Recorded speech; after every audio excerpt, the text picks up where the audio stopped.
लगता है आज तुम लोगों ने बड़ा हाथ मारा है। खैर पहले चाय पी लो, बाद में बात करते हैं।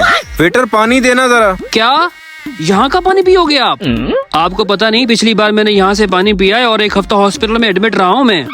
इसलिए मैं अपने साथ मिनरल वाटर रखता हूँ। बेगम ऐसा करो, मुझे पानी दे दो और बख्तू को भी दे दो। ये लें, ये पिए आप। ओ बख्तू, क्यों परेशान हो गए हो? इसमें कुछ नहीं मिला हुआ, पियो पानी।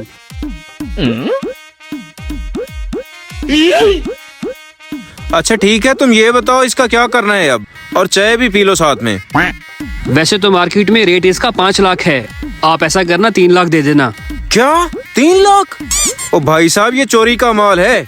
मैं इसका 2 लाख।